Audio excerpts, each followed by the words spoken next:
Muy buenas a todos, sean bienvenidos a la tercera edición de la columna de investigación Otaku.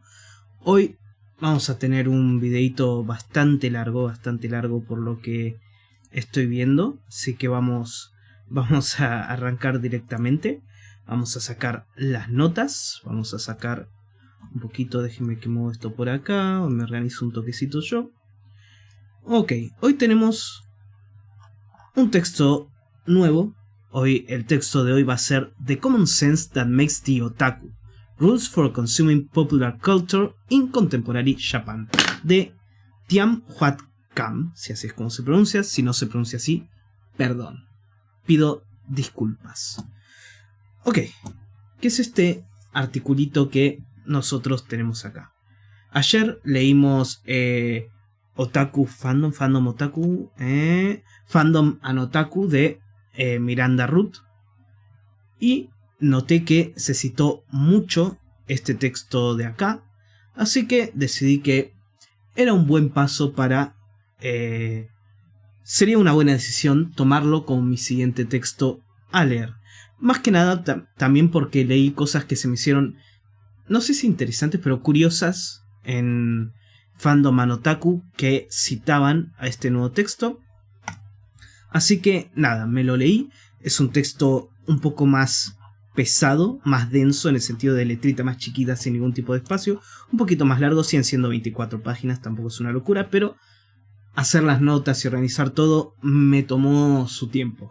Así que hoy estuve bastante con esto, y como se podrán dar cuenta acá en Obsidiana, que es lo que uso yo para organizar mis notas, tenemos unas cuantas notas de este texto. ¿Qué es este texto? ¿Sobre qué va este texto? En super hiper mega resumen, este paper va sobre, por así decir, cómo se usa la palabra otaku como una etiqueta para designar a la gente que no cumple con ciertas normas sociales, y el uso de la palabra otaku es para fortalecer las ideas dentro de lo establecido, o lo que acá Kam nombra o menciona como el sentido común. Eso es un poco a lo que va este texto. Entonces, vamos a arrancar con las notas. En todos estos videos, por más que no sea tan digno de mención, está bueno tenerlo. Tipo, me anoto también unos puntitos que es digno tenerlos. Por ejemplo, que yo tengo que el primer ministro Asotaro, tengo incluso el video de el primer ministro Asotaro, que en 2007 dio su campaña electoral, creo que lo eligieron en 2008, diciendo que le tienen que agradecer a los otakus por la cultura y demás, pero no tenía esto de que él se llamaba a sí mismo un otaku. Así que nada, buena cosa para tenerla y buen soporte para citar en algún momento. Esto me lo agarré para el libro. Y este texto de Kam nace desde una definición que toma del diccionario Koshein, no sé la pronunciación, pero de este diccionario, que según este diccionario, que tiene un poco mi definición, la definición que yo fui dando a lo largo de los capítulos, que es que el otaku tiene dos partes. Primero, es una persona muy interesada, hasta obsesionada con un hobby, y que tiene ciertos problemas para acaparar normas sociales. Esa es un poco, muy por arriba, mi definición de otaku. Y la definición de Koshin es un poco la misma. A ver si la tengo. No la copié, pero a ver si lo tengo. Acá. Koshin, un diccionario popular, definió otaku como personas que están interesadas en un objeto o género particular, son extraordinariamente conocedoras sobre ese tema, pero le falta un poco de sentido común social. Esa es la definición según este diccionario. Así que el texto este de Kam que vamos a leer va a ser un poco como que hablando de esa definición, expandiendo sobre esa definición y tal vez criticándola. Entonces se me hace interesante porque es un poco, por así decir, una discusión con mi definición dentro de todo. Y tengo muchas notas para hacerle a este texto. Por si no vieron los capítulos anteriores, todo lo que está en amarillo son comentarios que yo hago. Lo voy a explicar, hasta el capítulo 5 lo voy a explicar. Yo tengo acá, va a ser un comentario mío, cosa que yo anoto del texto. Acá es la cita directa del texto. Y lo que esté pintado en amarillo va a ser algo con lo que yo no esté de acuerdo. Esa es un poco la estructura que lleva esto. Entonces, el texto este de Cam se centra en el sentido común, en una discusión contra el sentido común. Otra cosa que hace Cam en este texto es definir a la palabra otaku, o por así decir, hasta el momento, según una especie de recolección que hace Cam, que ya la voy a discutir más adelante, dice que otaku como palabra hasta el momento se usó como para referirse a una especie de subcultura, hacia un grupo de personas.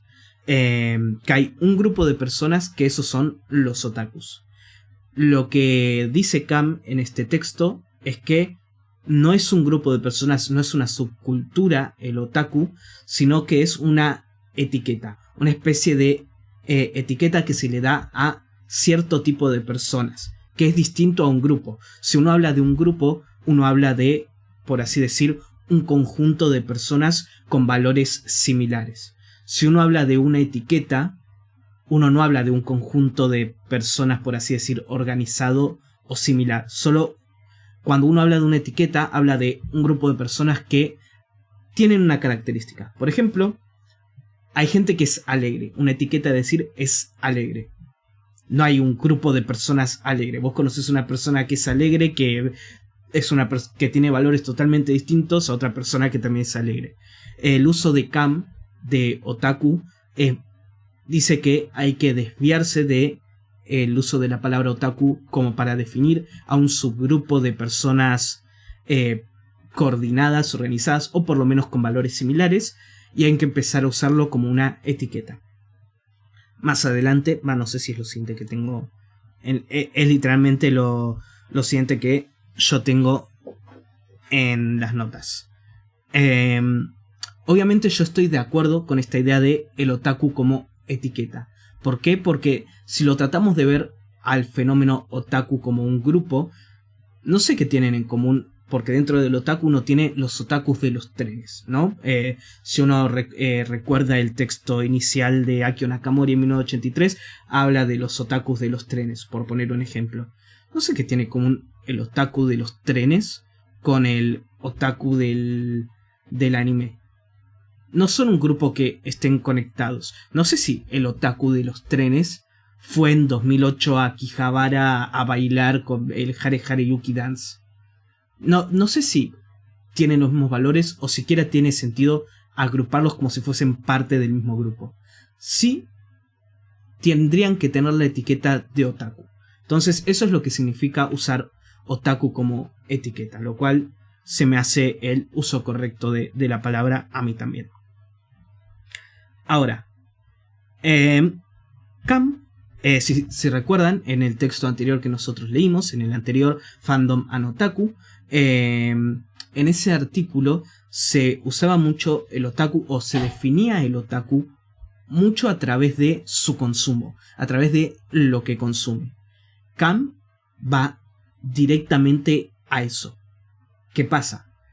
De vuelta, si vamos a la definición que nosotros agarramos del diccionario sobre la que se basa todo este texto, sí, habla de, donde la tengo, del Koshin, de este diccionario, dice que los otakus son gente con un interés particular en un género, objeto y conocimiento extraordinario. Ahí vos tenés la parte de consumo, es decir, es gente que consume cierto tipo de media, gente que consume, por así decir, cierto tipo de objeto de nicho con obsesión. Pero la otra parte que dice, pero le falta un poco de sentido común social. Esa parte no sé si tiene tanto que ver ni con el consumo ni con el capitalismo, que es algo que vamos a ver mucho a lo largo de esto. La idea de que algo de que alguien falle en agarrar normas sociales, que alguien falle en detectarlas, en aplicarlas, en moverse dentro de ciertas normas sociales. Obviamente diferentes normas sociales van a existir en diferentes sistemas económicos. Por ahí hay normas sociales que tenemos ahora bajo el capitalismo que por ahí bajo otro sistema económico como el comunismo, el socialismo, el feudalismo, lo que sea, no están. Pero yo creo que mayormente bajo cualquier sistema las normas sociales van a ser dentro de todo similares, van a caer dentro de cierto rango. Entonces el reducir eso a solo el consumo o el capitalismo se me hace que esto ignora toda la otra mitad, que es, por así decir, la parte de un poco más discriminatoria, o la parte de el otaku como persona que falla en acaparar normas sociales. Esa parte me parece que no sale en la idea del consumo, y es algo que vamos a ver bastante a lo largo del capítulo. Por ejemplo, para volver a agarrar sobre esto, si uno lee el texto de Akio Nakamori, describe a los otakus como persona fuera de forma, sin sentido de vestimenta, sin sentido de moda, como gente que empuja mucho lo que a ellos les interesa sin que nadie los llame y demás. Y esas son cosas que una persona puede tener bajo cualquier sistema económico. O sea, y bajo cualquier sistema económico que una persona vaya a un lugar donde no se la quiere, va a ser visto como algo malo. O sea, no sé si eso está atado totalmente al capitalismo, y este texto de Cam va 100% sobre el capitalismo. Es más, si uno va más para atrás, la primera definición de otaku que yo tengo, que es la de Masanobu Komaki, que hizo un libro más adelante con sus experiencias con sobre su trabajo en la revista Animec. Habla un poco de su experiencia en las convenciones de anime de 1975. Y dice que se empezó a nombrar a los otakus, bueno, esto está todo en el video, para diferenciarse ellos que eran la gente que organizaba estos eventos y que hacía los booths, ¿no? Que hacía los stands, que llevaba las cosas a los eventos, ellos, por así decir, llevaban cosas para vender o demás. Lo que diferenciaba a ellos, que estaban muy interesados en anime, de los otakus, es que estos otakus agarraban y se metían donde no los llamabas. Por ahí ellos hacían una organización después de... hacían una juntada, iban a comer a un lado después de lo que era la convención, qué sé yo, y agarraba y aparecían estos otakus que nadie conocía, que se sumaban al grupo, que eran molestos. Y esa parte social, si vos solo lo tratás de analizar desde el consumo, te lo perdés. Y también te perdés toda esa parte de discriminación que habla Otsuka Eishi más adelante. Pero bueno, es algo que vamos a seguir viendo un poquito más adelante. Acá. Esto es algo que también quiero aclarar. En esta parte del libro, bueno, del texto, Cam agarra un montón de definiciones que se dan sobre el otaku y dice que todas estas definiciones hablan del otaku como una persona adentro de un grupo, como si fuese una especie de subcultura con valores similares. ¿Qué pasa? Y esto es algo que él después agarra y que por ahí no se da cuenta. Lo que pasa es que la definición o el entendimiento de el otaku cambia de aproximadamente el 2005 en adelante. Si uno revisa el entendimiento del otaku desde, si querés, 1983, desde Akio Nakamori hasta el 2005, 2000, por ahí, donde empieza todo el boom de Akihabara y hace su primer texto Hiroki Azuma de Database Animals en el 2000, si vos vas desde antes del 2000, la palabra otaku se entendía como una etiqueta mayormente. Lo que digo, en 1983, Akio Nakamori, cuando hace su columna, que está acá, habla de... acá este mismísimo Nakamori Akio que está acá arriba, habla de los otakus de los trenes, los otakus de lo militar, el otaku del anime, el otaku de esto, el otaku de aquello, como si fuesen grupos distintos con intereses distintos. O sea, ya desde el inicio, la idea del otaku es como una etiqueta. Esa es la definición que se da inicialmente. Son un tipo de personas, no un grupo de personas. ¿Qué pasa? desde el 2000 en adelante, como de lo que se llama cultura otaku, es decir, dentro de los intereses en los que estaban los otakus, el anime es el que toma mayor relevancia. El anime y el manga empiezan a crecer como industrias multimillonarias a nivel mundial. Entonces, cuando uno empieza a hablar del otaku después del 2000, había un montón de intereses alineados adentro del otaku, ¿sí? Militar, trenes y demás. Pero el interés que toma más valor, que toma más volumen, que empieza a ganar más espacio dentro de los diferentes tipos de medios, es el del anime por su mero tamaño. Entonces, y también la palabra otaku, volviendo a eso, se genera en 1970, mitades de 1970, dentro de convenciones de anime. Entonces, por más que otaku era usado como una etiqueta, después del 2000, aproximadamente, se empieza a ver al otaku como el grupo de gente que les gusta el manga y el anime. ¿Por qué? Porque entre ellos se llaman otakus también. Entre ellos, la gente que estaba dentro de ese grupo fanático del manga y el anime se llamaban otakus. Entonces, se pierde un poco dentro de la conciencia colectiva esta idea del otaku como etiqueta, y se empieza a ver más como el otaku como la persona que solo está relacionada al manga y al anime.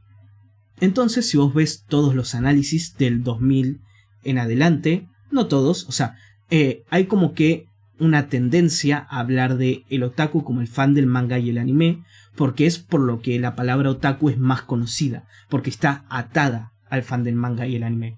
Pero si vos vas hacia antes, es decir, a los análisis del 83 hasta antes del 2000, sí se tiene este entendimiento más de el otaku como una etiqueta, ¿no? Y yo, si voy acá, si sigo leyendo, dice: las semillas para el cuestionamiento del concepto del otaku como una subcultura son sorprendentemente encontradas en el trabajo de Toshi Okada, el ser proclamado Otakin, rey de los otakus, que escribió vastamente sobre lo que constituye un otaku real en 1996. Entonces acá, bueno, tiene una cronología incorrecta. No es que inicialmente siempre se tuvo esta percepción como otaku, como una subcultura, y Toshi Okada fue como el primero en cuestionarla, pero quedó hasta ahí su cuestionamiento, y del 2000 en adelante siempre se tomó como una subcultura. Es al revés. Hasta el 2000 se tomaba como una etiqueta, y del 2000 en adelante se empezó a tomar más como una subcultura debido a la dominación de el anime y el manga como medio en el cual estaban los otakus. Esa es una cosa, por ahí es un poco un nitpick, pero para tener en cuenta, y no sé si es tanto un nitpick, tipo algo que agarrás como para hacer actually, porque por así decir, la tesis original del texto de Cam es que no se toma el otaku como etiqueta, y que la mayoría de los análisis se hacen bajo su cultura, y que muy poca gente lo cuestionó, y el único que lo hizo fue Toshi Okada. No. La literatura generalmente del 83 hasta el 2000 está con vos. O sea, no estás tomando una idea totalmente nueva que no se pensó. Simplemente estás agarrando lo que se pensaba antes y presentándolo como nuevo.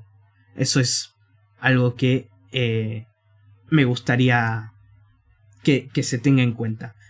Y también va a ser más importante porque, bueno, en este artículo Cam va a entrevistar unos alumnos de universidad, porque, bueno, la mayoría de este artículo se basa en unas entrevistas que Cam le hace a unos estudiantes de universidad. ¿Qué pasa? Estudiantes de universidad, bueno, este artículo, la entrevista se hizo entre 2005 y 2008, agarró gente de entre 18 y 27 años. ¿Qué pasa?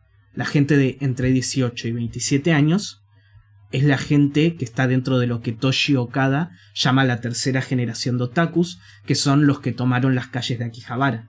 O por más que, bueno, esta gente no sea otaku, está dentro del rango etario de de esta nueva generación de otakus.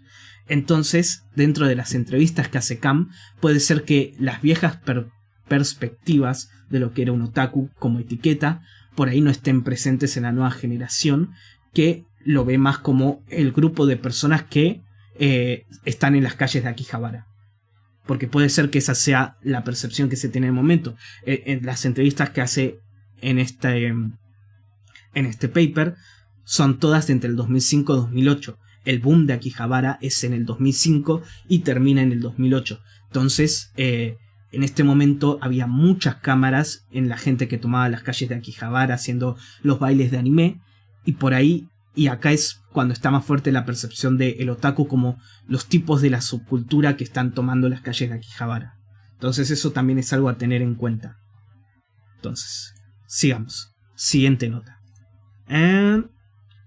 Acá vamos un poco al punto, y esto es algo que yo voy a tomar porque yo, dentro de lo que nombra Cam en este artículo, yo tengo muchas críticas porque estoy en un 60% de acuerdo con él. 70%.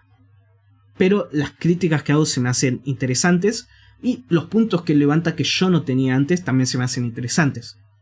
Ahora, esto que voy a decir ahora no es que no lo pensé, sino que no tenía un marco como el de Howard Beckers que cita acá nuestro amigo Cam, que habla de el otaku como una etiqueta creada por personas que se consideran así dentro de el sentido común para diferenciarse de la gente que rompe las reglas del sentido común y para reforzar el grupo de gente que no las rompe.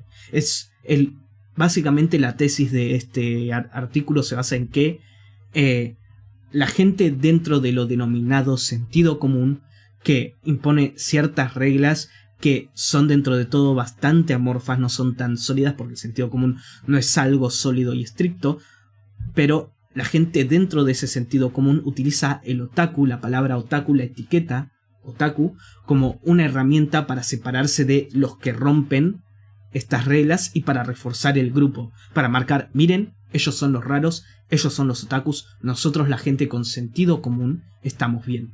Esa es un poco la tesis de esto, que en parte esto cumple con el otro requisito de ser otaku. La primera, ser fanático de algo, bla bla bla. El segundo, el no acaparar muy bien las normas sociales. Esa es la segunda parte de mi definición de otaku, de lo que era originalmente. Yo creo que hoy en día otaku se usa mayormente como lo dice Cam acá, como una especie de subcultura mayormente a nivel general. Pero bueno, la definición de otaku original para mí va por ese lado. Entonces yo estoy de acuerdo. Gran parte de la palabra otaku que usa inicialmente Masanobu Komaki lo usa para diferenciarse de esta gente que no entiende las normas sociales, tipo literalmente que son lerdos socialmente. Akio Nakamori la usa para decir, porque Akio Nakamori de vuelta era fan de las idols y mucha gente lo consideraba un otaku después, como para diferenciarse él de, hey, yo no soy como estos, yo estoy bien, yo consumo estas cosas pero yo estoy bien, yo no soy un otaku como estos. Entonces se me hace que esta teoría o este entendimiento del otaku se me hace correcto. Pero bueno, el objetivo también de este artículo es determinar, ok, el otaku es el que rompe ciertas normas del sentido común. Todo esto dentro de vuelta, para tenerlo en cuenta. Todo esto dentro de Japón. Fuera de Japón, la palabra otaku se adquiere más como un fan del manga y el anime. Ahí es totalmente la subcultura de fans del manga y el anime fuera de Japón. Esto es adentro de Japón, donde la palabra otaku tiene un contexto y una historia totalmente distinta, que también lo vamos a ver más adelante en las entrevistas que hace. Pero bueno, esto dentro de Japón. Y una cosa que trata de determinar Cam es, bueno, el otaku no sigue ciertas normas del sentido común. ¿Cuáles son estas normas del sentido común que no está siguiendo? Y como métrica va a usar estos estudiantes que va a encuestar, que, como yo ya dije, hay un problema de que están todos en el mismo rango etario, más o menos entre 18 y 27. Y ese rango etario tiene un entendimiento de la palabra otaku, que el rango etario que tenía 20 años en 1989, cuando pasó lo de Tutsumo Miyazaki. Son entendimientos del otaku distintos. Entonces también se me hace que hay como que un problema en la metodología de este artículo. Pero bueno, seguimos. Esto también es algo que toma Cam, que con esto estoy bastante de acuerdo. Según Cam, el buscar una característica similar entre todos los hobbies que entran dentro de lo que la gente llama hobby de otakus, no tiene sentido. No vas a encontrar nada similar entre el fan de los trenes, el fan de lo militar, el fan del manga y el anime, el fan de las idols. Por ahí encontrás algo similar entre el fan del manga y el anime y las idols, pero no fan de anime, las idols y los trenes y lo militar. No hay. O sea, no, es muy complicado, casi imposible, y diría hasta medio inútil, o las conclusiones a las que llegues no van a ser para mí muy correctas, si basas en tu análisis en decir, ok, ¿por qué a los otakus les gusta el anime y están dentro de este rango de intereses? Para mí no es tanto el rango de intereses que tienen algo en común intrínsecamente, sino que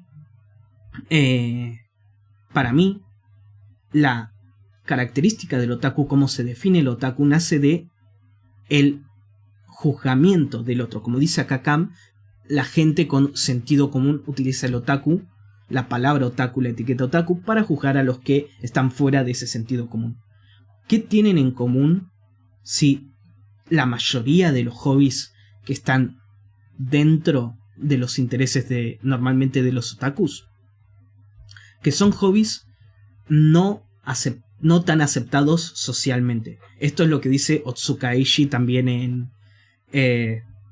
no sé exactamente dónde lo dice, o sea, sé que está en el libro de Galbraith y también está en este artículo, o sea, toma la cita, no sé en qué momento lo dice, en qué año lo dice, pero dice que la diferencia entre un otaku y alguien apasionado es que el hobby del otaku no está tan aceptado socialmente.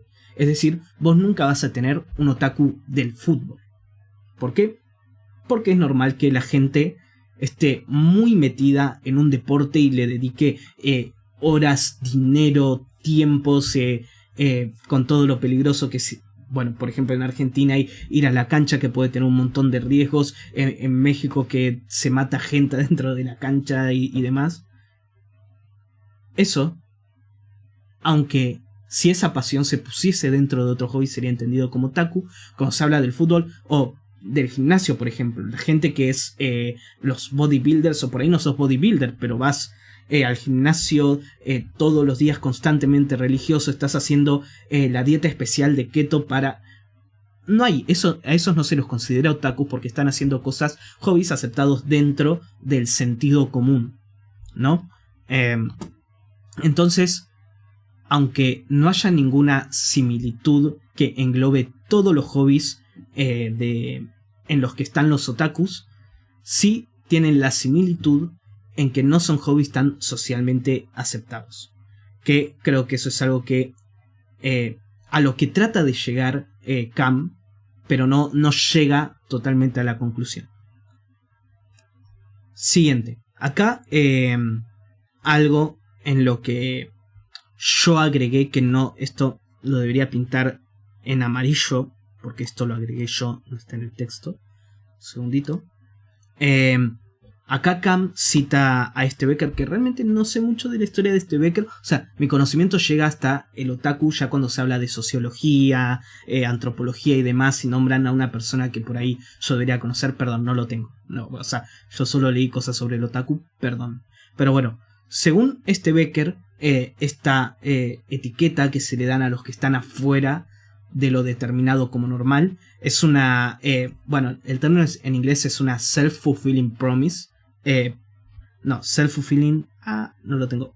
Acá. Self-fulfilling prophecy. ¿Sí? Una profecía que se cumple automáticamente. ¿A qué me refiero con esto?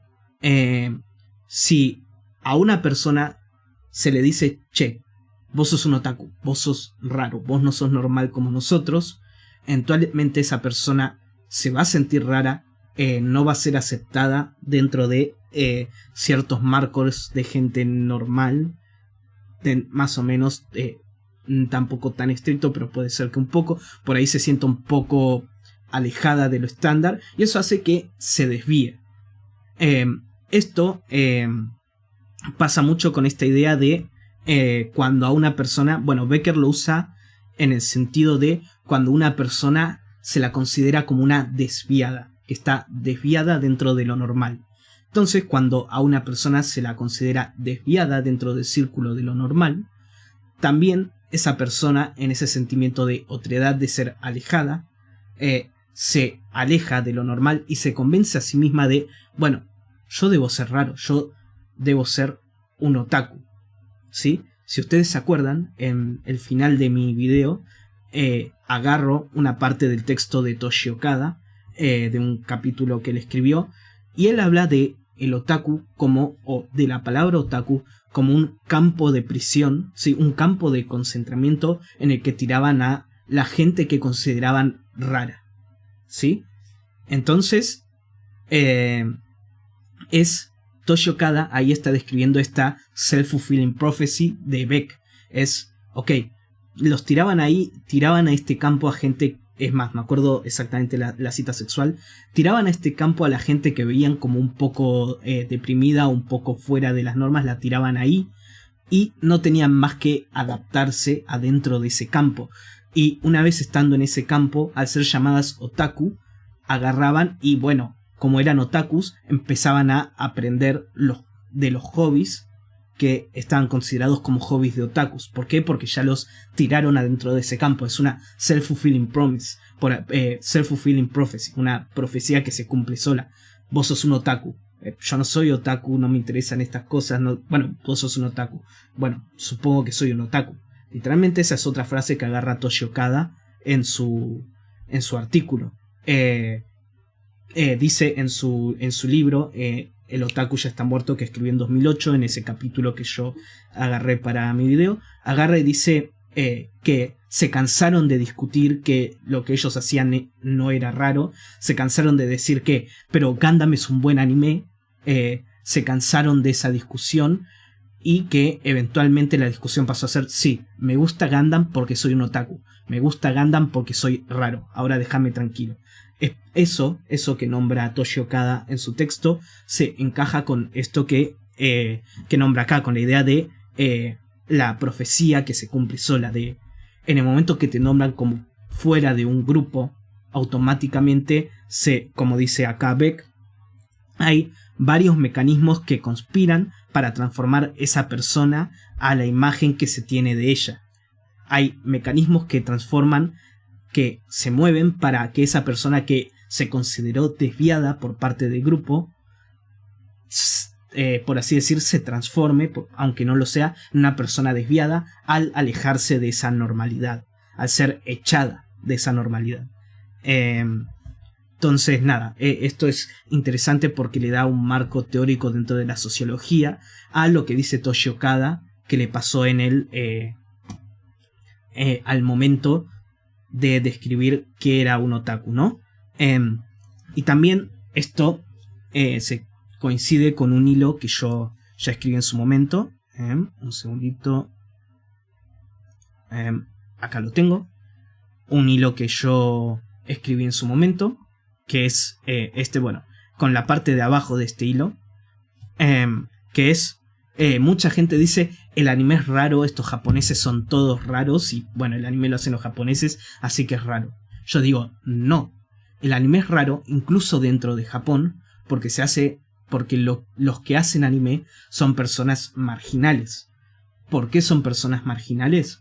Porque el anime, desde mitades de los 70s, aproximadamente en los 80s, ya marcado con Akio Nakamori, a la gente que disfrutaba del anime se la marcó como otaku. Es decir, que te guste el manga y el anime eran una de las características que hacían que muy fácilmente te etiqueten como un otaku. Sí, que te etiqueten como un otaku. Entonces, como dice Beck, es una self-fulfilling prophecy. Al marcar a la gente que le gusta el anime como otakus, ya eso mismo empujó a la gente que estaba interesada en el medio a los márgenes, a ser personas marginales, por un empuje de ese etiquetamiento. Entonces, como yo ya digo en este hilo, no es que la gente que hace anime es rara y los japoneses son... Perdón, no es que los japoneses son raros y bueno, como los japoneses hacen animes, ellos son raros, sino como que a la gente que hacía anime y manga y que veía anime y manga y que le interesaba mucho el medio se la cataloga como otaku, y otaku tiene esta connotación desde 1983 con Akio Nakamori diciendo que son todos raros, que son todos asquerosos, que nunca van a poder cumplir su rol en la sociedad, y con Miyazaki después en 1989 siendo marcado como el asesino otaku, y que los otakus son todos asesinos y son una generación que nos preocupa y que está todo perdido, qué sé yo qué. En eso se cumple esta teoría, esta idea de la self-fulfilling prophecy que marca Beck. Entonces, el anime no es marginal porque algo inherentemente del anime hace que la gente marginal vaya, sino que como el anime fue marcado como marginal en un momento, y esa regla del anime como de estar muy obsesionado con el anime suele hacer que entres dentro de las personas marginales y que se te entienda como esta persona está muy obsesionada con el anime, es medio raro, es un otaku. Como eso está desde los inicios del medio, eso hizo que el anime como medio se mueva a un espacio más marginal. Eso se me hace interesante, la conexión entre el texto de Toshi Okada, entre todo lo que vimos de la marginalización del otaku y este marco teórico que me da Becker acá para la idea de esta self-fulfilling prophecy. Bueno, y una vez dado todo este contexto teórico, Cam pasa a directamente a la parte de las entrevistas. De estas entrevistas que Cam hace con estos estudiantes de la universidad, él saca que los estudiantes de la universidad estas son universidades de Tokio, son universidades de Japón. Toda esta investigación es adentro de Japón, ¿sí? Importante tenerlo en cuenta que esto es solo en Japón, no se habla de fuera de Japón en este artículo. Cuestión, en estas entrevistas para ver en qué momento los universitarios marcaban que se rompen las ciertas reglas o qué reglas se tienen que romper para que una persona sea llamada otaku, ¿no? Y en ese ejercicio él saca 4 reglas: la de la realidad, la de la comunicación, la de la masculinidad y la de la mayoría. Ahora, acá yo tengo un problema muy grande con el approach que tiene Cam, que él llama estas 4 reglas de consumo, que hay 4 reglas de que los otakus en su forma de consumo se distinguen de la persona, entre comillas, normal. Para mí esto no tiene nada que ver. No que no tiene nada que ver. De las 4 reglas, la de la realidad, hasta ahí por ahí la entiendo. Ya vamos a ir en detalle en cada una. La de la comunicación no tiene nada que ver con el consumo. La de la masculinidad para mí no tiene nada que ver con el consumo. Perdón, la de la masculinidad sí tiene que ver con el consumo, pero no con el capitalismo, que es algo en lo que se va a centrar Cam. Cam está enfurecido en que la idea del otaku solo existe por el capitalismo. Por eso, está muy enfurecido con esa idea. La de la masculinidad sí tiene que ver con el consumo, no con el capitalismo, ya vamos a ir más en detalle. Y la de la mayoría no tiene nada que ver con el capitalismo. Pero bueno, de vuelta, antes de arrancar, marcar que estas entrevistas se hacen a gente de entre 18 y 27 años en el 2005 a 2008. Que esos eran los rangos etarios que se estaban movilizando en Akihabara en ese momento, y eso era noticia en todos los lugares de Japón, a tener en cuenta. Entonces, vamos a ir con las diferentes reglas que toma Cam, ¿no? La primera regla de que toma Cam es la de la realidad, que esta sí se la voy a dar, no la voy a discutir tanto porque puede ser de que tiene que ver con el capitalismo, pero bueno, la regla de la realidad. ¿Qué determina la regla de la realidad? Es que la gente determinaba como otakus a la gente que indulge en los hobbies para escapar de la realidad. Que se pasan, el ejemplo que dan, una persona que juega medio día entero al Final Fantasy es distinto de una persona que solo juega 2 horas y después deja el jueguito, tuvo su tiempo de break y pasa a cumplir con sus responsabilidades. ¿Sí? Básicamente, el cómo lo analiza Cam es que jugar, se puede jugar, se puede escapar, pero siempre tenés que volver y cumplir con todas tus responsabilidades para la sociedad. Y en otro contexto, y algo que agrega, que por ahí esto yo lo tomo para lo que sería, bueno, esto un poco tiene que ver con el sistema capitalista y bla bla bla, es que no les molestan los juegos que beneficien a la productividad. Si de lo que vos haces tu juego es parte de tu trabajo, genera beneficio, genera productividad, por más que vos estés totalmente obsesionado con algo, al punto de que si fuese otra cosa te podrían llamar otaku, pero si eso en lo que vos estás obsesionado ayuda a la productividad, da ese bien en la sociedad, no se te va a considerar otaku. Esto va con la idea de que uno puede jugar, es libre, siempre y cuando esté siendo productivo. Entonces eso es algo que toma Cam, que lo tomo.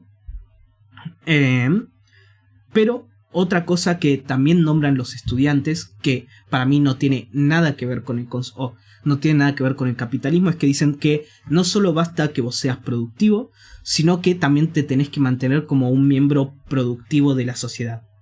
Entre estas cosas que nombran como para ser un miembro productivo de la sociedad, a ver, vamos directamente, acá lo dice. El rango de objetos que usan los estudiantes para incluir la realidad va más allá del trabajo. Los estudiantes también invocaban que la regla de la realidad, que para la regla de la realidad, la gente en el Japón contemporáneo tiene que ser productivo en muchos aspectos. Es decir, tienen que estar socialmente, por así decir, activos yendo al colegio, tienen que prestar atención a la mirada de los otros y reaccionar de manera apropiada, ¿sí? Y se tienen que preocupar o tienen que estar al tanto de los eventos designados como fenómeno social y mantener una vida social. ¿Ok? Entonces, si se fijan, esta regla, vamos acá abajo, esta regla de la realidad es indicativa de la dimensión de Japón como una sociedad capitalista. Yo no sé si te tomo la parte de ser productivo, sí o sí, aunque cualquier sociedad, capitalista o no, va a querer que la gente de la sociedad quiera ser productiva, a menos que hables de un tecnomundialismo en el que todas las máquinas ya son productivas y solo tenemos que dormir, sacando en ese caso todos los sistemas económicos van a querer que una persona sea productiva. Y es más, que pedir que la gente se eduque, eso se va a pedir en cualquier tipo de sistema, comunista, socialista, feudalista no sé, pero en cualquier sistema moderno. Prestar atención a la mirada del resto y responder de manera apropiada, eso tampoco tiene nada que ver con el capitalismo. Por eso me molesta que este artículo trate de atar estas cosas directamente al consumo y el capitalismo, porque estas son cosas que estarían en cualquier otro sistema de, que esto es básicamente, respetar a los otros, sacando no sé, un sistema económico totalmente alejado de la actualidad, de cualquier cosa que se me ocurra. En todos los sistemas económicos se va a pedir que la gente preste atención al resto, ¿no? Que sea cortés. Lo mismo, me perdí. Acá, que se esté atento a los eventos designados como fenómenos sociales. A ver, no tengo mucha teoría socialista leída yo, no ni socialista ni comunista, no la tengo, no me interesa ese rango de la academia. Pero según tengo entendido, ya va a venir una persona altamente especializada en socialismo a decirme que estoy equivocado, pero tengo entendido que mucha de la idea del socialismo es que las empresas sean cooperativas, es decir, que las personas que manejan la empresa, los mismos trabajadores, sean los dueños de los medios de producción, y a diferencia del comunismo, donde se plantea una economía centralizada, es decir, manejada por el gobierno, en el socialismo se espera que la gente dentro de estas cooperativas tenga poder de voto en base a lo que se hace en esas empresas. Para hacer eso, la gente se va a desear que la gente dentro de esas cooperativas esté atenta a los fenómenos sociales que estén sucediendo, porque tienen que votar para el futuro de la empresa en la que están trabajando. De vuelta, no tiene nada que ver con el capitalismo. Esto se esperaría de cualquier modelo económico, ¿sí? La regla de la realidad dice básicamente, ok, uno es un otaku, siempre uno puede ser clasificado como otaku cuando no esté cumpliendo con su rol productivo en una sociedad. Vos podés tener todos los hobbies que quieras, podés hacer todo lo que quieras, pero si vos jugás a tu Final Fantasy, pero vos cortás, haces tu trabajo o vas a estudiar, no pasa nada. Si estás al tanto de la sociedad y no molestás al prójimo, o sea, si reaccionás apropiadamente a la mirada del resto y demás, ok, está bien. Esa es un poco una de las reglas que identificó Cam entre las entrevistas que hizo. Nada. La siguiente regla es la regla de la comunicación. En esta, básicamente, bueno, primero voy a explicar la regla y voy a hacer esto voy a hacer para todos. Voy a explicar la regla porque no tiene nada que ver con el sistema económico capitalista. La regla de comunicación dice que esto, según algunos estudiantes, que tengo la ligera sospecha de que estos estudiantes en sí participaban en actividades otaku, por lo que dicen, pero según algunos estudiantes, siempre y cuando no importa qué tan metida esté una persona adentro de un hobby, incluso dentro del aspecto del anime, del manga, incluso si estás metido en la comiquet y vos estás haciendo doujinshis en la comiquet, que es lo que se entiende como ahí están todos los otakus, si vos mantenés comunicaciones y relaciones normales con otras personas, no sos un otaku, ni tampoco si compartís el conocimiento. Es decir, la gente que hace doujinshi no es otaku, porque el otaku es el que se encierra, el que se escapa de la conexión con otros, ¿sí? Ese es el otaku. Los que hacen doujinshis no son otakus, según esta regla. ¿Por qué? Porque agarran y crean sus obras y las comparten con el resto. Están en este círculo recíproco. Me costó una banda decir eso. En este círculo recíproco en el que se comunican las dos partes, básicamente. Nada, de vuelta, esto habla mucho de la segunda parte, de no la parte del consumo, sino no tiene nada que ver con el consumo. Esto es fuera de cómo consumís o no consumís. Si vos te relacionás dentro de los parámetros normales, es decir, que esto básicamente implica en mayor parte que te muevas dentro de las normas del entendimiento social, del manejo social, que es la segunda parte de mi definición, no se te va a definir como un otaku, ¿sí? Esto es parte de lo que yo argumento en mayor parte. Yo diría que igual si se cumple la primera parte, es decir, la parte del consumo muy fuerte,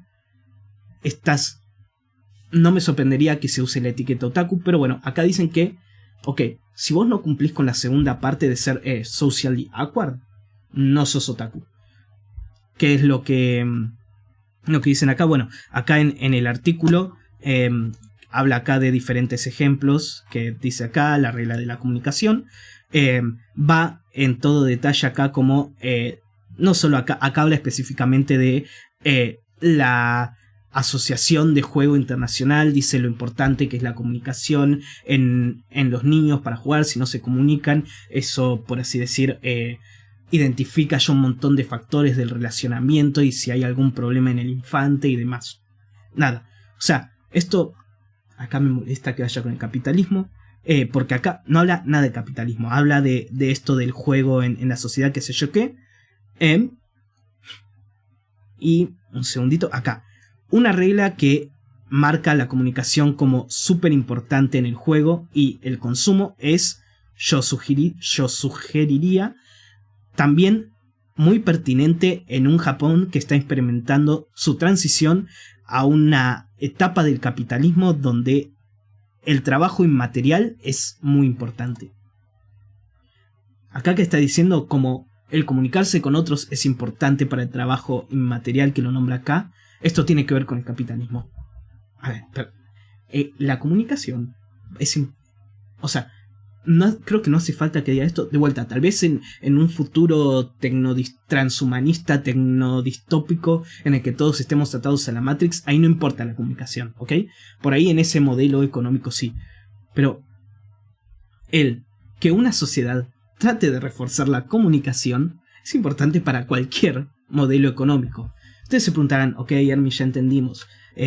No estás de acuerdo con lo que dice acá, que esto es una señal del capitalismo. ¿Por qué te importa tanto? Me importa porque siento que este artículo tiene todo para tener una definición que abarque todo. Es decir, que abarque tanto la parte del consumismo, porque, de vuelta, no niego la parte del consumismo. El otaku tiene la mitad de su identidad en el consumo constante de productos de nicho. Eso no lo niega nada. No lo diga, perdón, no lo niega absolutamente nadie. Pero la otra mitad es la parte social. Y si uno se trata de abocar todo al consumo, te estás perdiendo la otra mitad que hace importante la definición y la discusión sobre el otaku. Entonces, el que se base todo en el capitalismo y por default a el consumo hace que se pierda esa otra mitad que se me hace importantísima. Un poquito más de teoría de cómo la comunicación es importante para el capitalismo, sí, también para el comunismo, para el socialismo, para cualquier otro modelo económico que te puedas imaginar, para el anarcocapitalismo, para todos. Pero bueno, eso. Y ya voy a ir un poco más adelante, pero siento que también se pierden un montón de análisis por ir solo al franjo del consumismo, que lo vamos a ver en parte con la siguiente regla, que es la regla de la masculinidad, ¿sí? La regla de la masculinidad, en esta regla, después de hablar con los estudiantes, Cam nota que muchos estudiantes agarran y dicen que cuando el hombre, dicen que incluso puede ser que no exista tal cosa como una otaku mujer, ¿no? Cam agarra esto y dice que no pasa nada cuando... Cam agarra esto y dice, los estudiantes dicen que no pasa nada cuando una mujer consume productos dentro de los intereses masculinos, que realmente a nadie le importa. Pero Cam toma ejemplos de cosas que se hablaron acá, especialmente del consumo de idols y el consumo de mangas shoujo, es decir, los mangas shoujos para niñas, ¿sí? De 13 a 17 años, que cuando el hombre sí pasa a consumir estos productos considerados femeninos, sí se lo cataloga como otaku, pero al revés no pasa.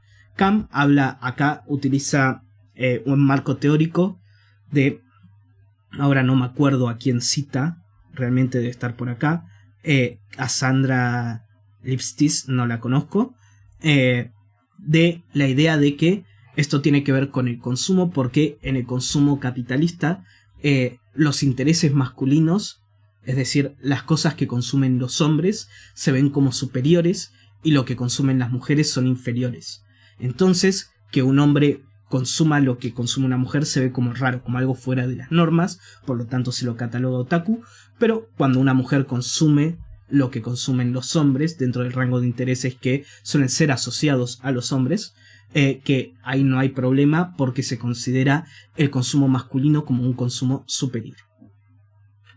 Acá es donde el centrarse solo en el consumo limita muchísimo el análisis. ¿Por qué? Porque acá Cam usa dos ejemplos. No que dos ejemplos que usan estudiantes para decir si esto lo hace un hombre está mal, pero si hace una mujer está bien. El primero son las idols. Dice de que es totalmente normal de tener mujeres desde jóvenes hasta ancianas totalmente fascinadas por un hombre idol joven, ¿no?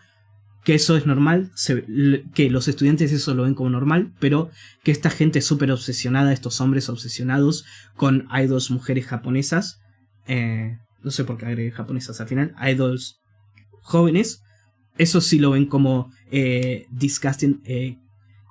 La expresión de la famosa Kimochiwaru, no me acuerdo acá, Kimochiwaru, disgusting, asqueroso. Ok, y que lo mismo cuando ven a los hombres consumiendo revistas shoujo. ¿Qué pasa? Acá Cam lo agarra desde el lado del consumo porque es el marco mediante el cual él decidió analizar este problema. Pero si vos lo analizás desde el lado de la sexualidad, ahí te sale otro marco que para mí marca mucho más fuerte el problema. A ver, esto yo lo tengo bien escrito acá. Creo que esto se debe a la percepción del hombre, especialmente del hombre otaku, como una persona predatoria, con instintos predatorios.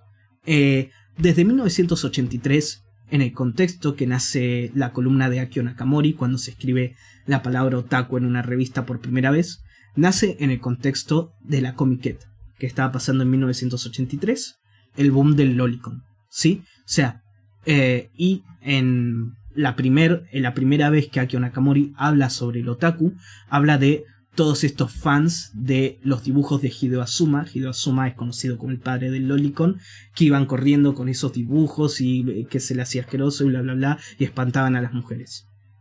Ya arrancamos desde ese lado, que desde 1983, la percepción de el hombre otaku como alguien predatorio. Después vos tenés 1989, Totsumo Miyazaki agarró, secuestró a cuatro niñas, abusó de ellas y demás, y toda la historia que ya conté. El hombre otaku como predatorio. Entonces, si vos lo ves desde esa perspectiva, más que desde el consumo, viene desde este miedo hacia el otaku como el hombre otaku, como predador, como un predador sexual. Y por eso la gente que marca esto dice que incluso llega a afirmar que no hay mujeres otakus. ¿Por qué? Porque para ellos el otaku viene atado a esta sexualidad predadora del hombre, ¿sí? Y la mujer, la visión que se tiene es que la mujer no puede ser predadora, que no hay ningún problema con una mujer totalmente obsesionada con un idol de 18 años hombre, pero sí hay un problema con el hombre totalmente obsesionado con una idol de 18 años.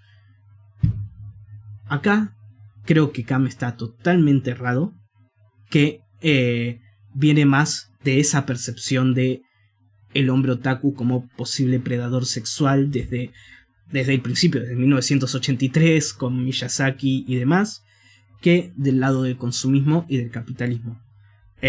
Y por eso esta gente dice no pueden haber otakus mujeres, porque la percepción que tienen del otaku es de, no solo esto, acuérdense, Pum de Akihabara, entrevistas en 2005-2008, había muchos locales en Akihabara, ahora se limitó muchísimo eso, siguen estando, pero mayormente se limitó, en el que había porno, bishoujo, lolicon, ahí al aire libre, entrabas y lo tenías ahí a tu izquierda, en un montón de locales, ¿sí?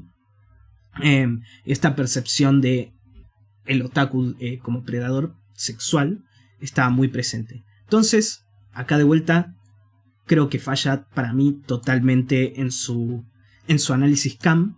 ¿Por qué? Por tener el marco, solo tener el marco de el consumismo. Creo que acá lo que están marcando estos comentarios, estos alumnos, es esa tensión que se genera desde 1989 con el caso de Totsumo Miyazaki y esa percepción del otaku como sexualmente deviante.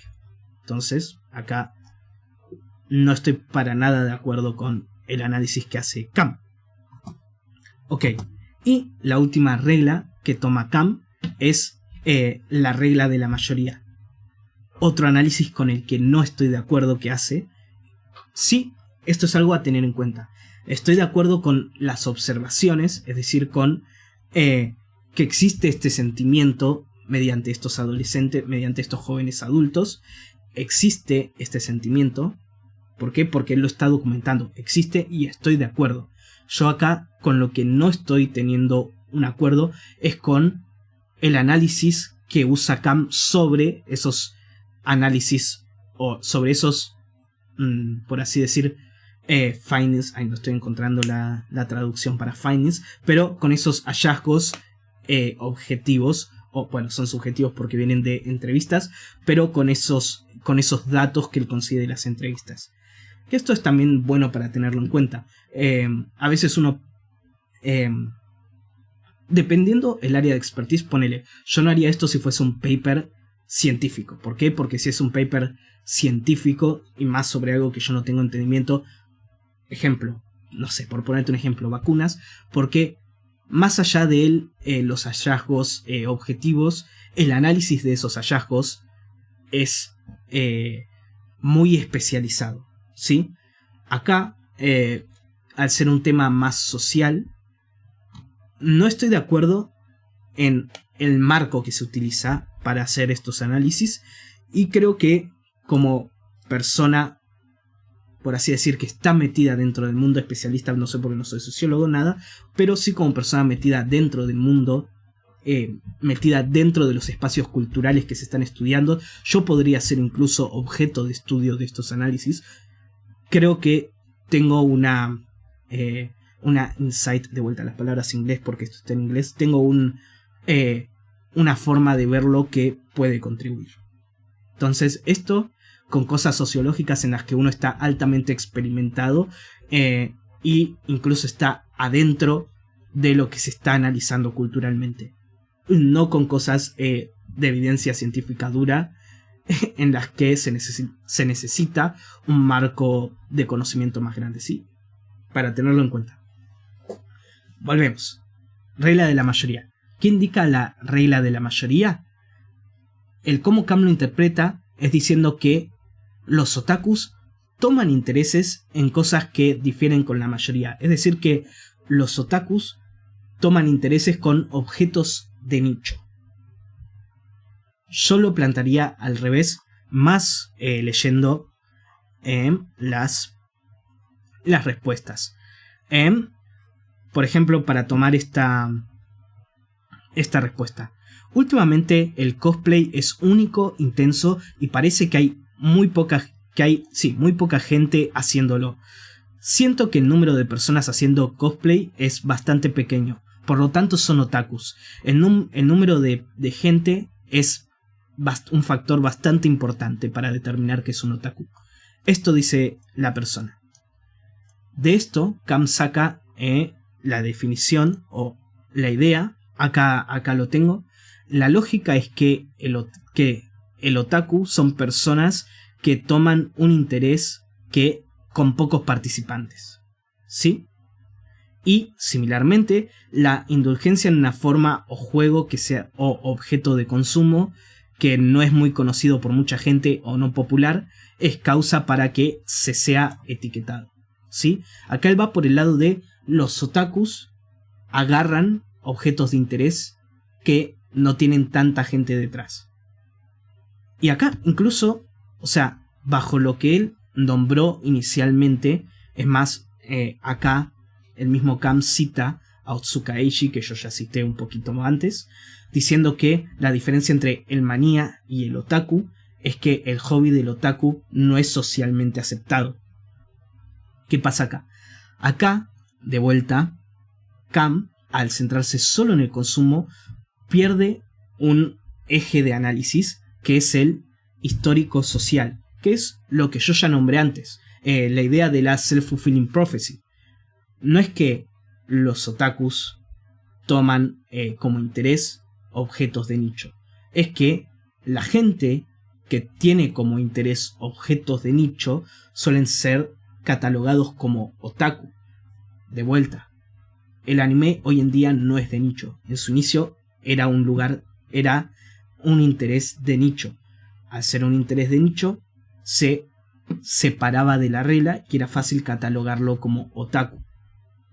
Por eso, ese interés siguió siendo de nicho y no creció. Acá lo que está diciendo, acá lo que yo digo es al revés. Como hay objetos de interés que son de nicho, esos objetos de interés son catalogados como otaku. ¿Ok? ¿Qué es primero, el huevo o la gallina?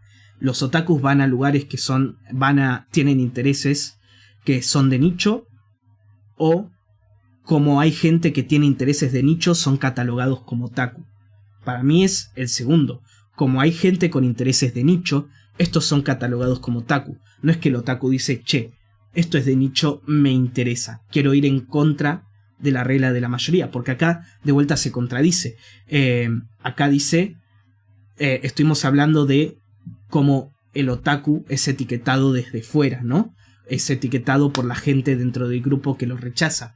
Entonces, es muy difícil que una persona sea catalogada como otaku, que una persona agarre un interés de nicho, ¿sí? Como otaku diciendo esto es lo que me interesa. Lo más probable es que haya sido al revés, que como una persona estaba en ese interés de nicho, que agarraba y estaba fuera, ¿sí?, de las normas sociales. Y es más, generalmente cuando una persona tiene un interés de nicho que no es acaparado por la mayoría, es porque esa persona suele tener intereses, suele interesarse y moverse y pensar un poco por fuera de los aspectos de la normatividad, del sentido común que la gente dentro del grupo rechaza. En otras palabras, acá Cam dice que los otakus agarran intereses de nicho. No. Como hay gente que está fuera de los rangos sociales, de los círculos sociales del sentido común, y no van a las cosas que son de moda para ser aceptados dentro del grupo, para estar dentro del grupo, o que son promovidas adentro del grupo, como hay gente que está fuera de eso y tiene estos intereses de nicho, son catalogados como otaku. No es que el otaku viene de afuera y dice, este es de nicho, quiero ir, díganme otaku. Creo que ese análisis es importante porque acá toman este análisis de Cam, toma al otaku como una persona consciente de su accionar, una persona que conscientemente busca ir en contra de la regla de la mayoría, cuando para mí es al revés. Hay gente que existe por fuera de la regla de la mayoría, y Cam está de acuerdo con esto por lo que vamos a ver adelante, y esa gente que está por fuera de la regla nebulosa de la mayoría, porque no son reglas estrictas, son catalogadas como otaku. Que esa es la conclusión de Cam. Vamos a llegar más adelante a la conclusión, que es la gente que está fuera de estas normas la catalogada, y no es que la gente que está adentro busca, no, yo quiero ir a esto de nicho, así se me cataloga como tal. De vuelta, el otaku no busca ser otaku. Uno no es otaku por sus consumos. Esa es la conclusión literalmente que está. Vamos a bajar a la conclusión. Acá, lo que dice Cam. Como demostré en este artículo, la gente se convierte otaku porque son etiquetados y no por virtud de sus actividades y preferencias. Lo mismo, no es porque ellos tienen la preferencia de lo que está en el nicho. Son etiquetados. Ellos son etiquetados porque su interés cayó fuera de lo que se considera dentro del círculo de preferencias normales, del sentido común. Entonces, de vuelta, otro rango de análisis que estoy de acuerdo con el hallazgo informático de data que él encontró al hacer, por así decir, esta entrevista, pero no con el análisis que se aplica, y creo que él mismo no está de acuerdo con el análisis que se aplica porque se tiene que centrar solamente en el marco del consumo. Siguiente cosa. Ya llevamos 1 horita y cuarto de grabación. El cerebro se me fríe, voy a tomar un poquito de agua porque encima hacen 35 grados. Acá, bueno, una vez ya explicadas las reglas de Cam, él va a las conclusiones. Y él dice que si se le preguntase a estas 50 personas que entrevistó, se le mostrase un grupo de personas y le dirían, che, marcame quién es el otaku, estas personas darían respuestas distintas, marcando que esta teoría o esta idea del sentido común no es tan estricta, sino que es bastante nebulosa y varía de persona en persona. Entonces, esta etiqueta del otaku como el otro, como el que está fuera del círculo, no es constante tampoco, no está atada a una realidad. Es simplemente, por así decir, atributos o características vagas que siente cada persona individual que se tiene que cumplir. Y yo lo que le agregaría a esto es que a veces dentro de un grupo, por ahí un individuo no siente que una persona haya roto el sentido común, pero como dentro del grupo se considera que una persona sí rompió el sentido común, por más que ese individuo no esté de acuerdo, es probable que se sume al colectivo en llamar a la persona que se está criticando, juzgando como otaku. Entonces también hay que agregar la parte de, por así decir, la presión social del grupo sobre el individuo y no tomar esto como el sentido común individual. Y acá la conclusión que ya estuvimos sacando es que el otaku es la palabra que se utiliza para catalogar a la persona que no entiende el sentido común. Es la palabra que se utiliza para encapsular a esas personas. Y acá es algo que me gustaría leer más o me interesaría. Creo que no hay nada.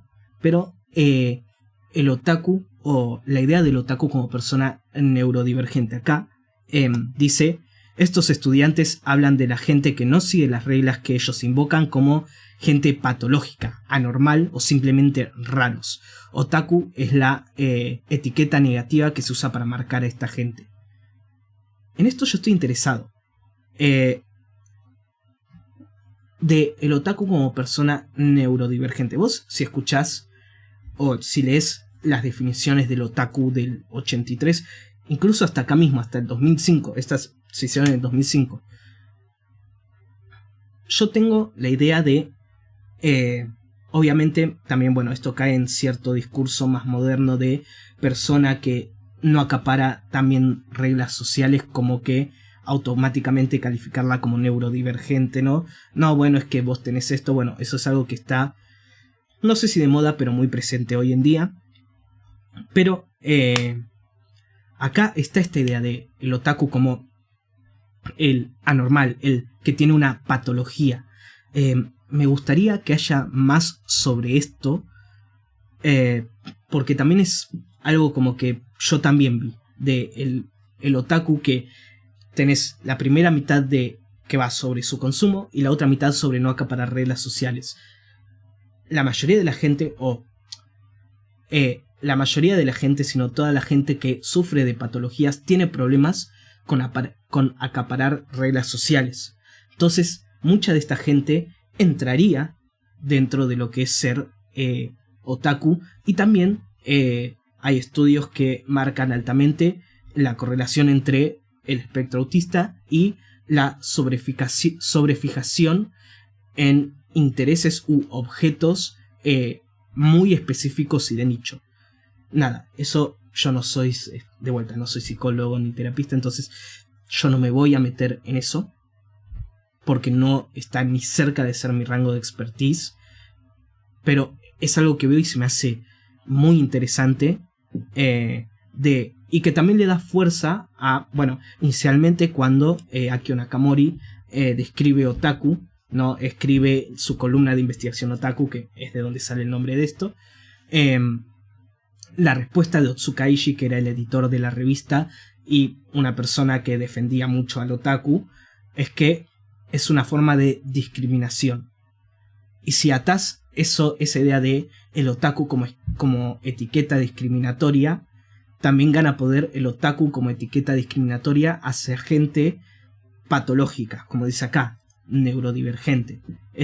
Es un hilo de conexión que no he visto explorado, y porque explorarlo también es como que ir por así decir, en la psicología de un grupo barra etiqueta, que se me hace que entraría mucho en análisis totalmente incorroborables, y se llegarían a conclusiones erróneas, pero es una conexión que me interesa, que la veo, que la tengo ahí, hay algo ahí.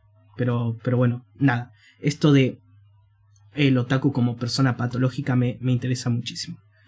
Pero bueno, acá llegamos a la conclusión del texto de Cam, y con lo que yo ya dije estoy de acuerdo. Que según Cam, el uso de la palabra otaku es el método de accionar de las reglas. Es decir, es la forma mediante cual la mayoría determina los límites de lo aceptable. Es la forma en la que la mayoría afirma las reglas. La mayoría del sentido común que se guía por este supuesto sentido común, la mayoría que lo entiende, marca ese límite de lo que entra dentro del sentido común, o refuerza ese límite, refuerza esas reglas, marcando a la persona que está fuera de ese entendimiento como un otro, como alguien malo, patológico, anormal, como un otaku. Según Cam, el otaku, la forma en la que se usa la palabra otaku, es la forma para delimitar a la persona que rompe las reglas sociales del consumo. La parte agarra las del consumo. Y ahí no me gusta que agregue las del consumo, porque no son solo las del consumo, pero bueno. Nada, artículo, paper muy interesante, te detesto. Las diversas fuerzas de Japón en el estadio actual del capitalismo. No sé si tiene tanto que ver con el capitalismo. Pero bueno, artículo interesante. Me voy a llevar muchas cosas de este artículo, por más que yo lo critique muchísimo.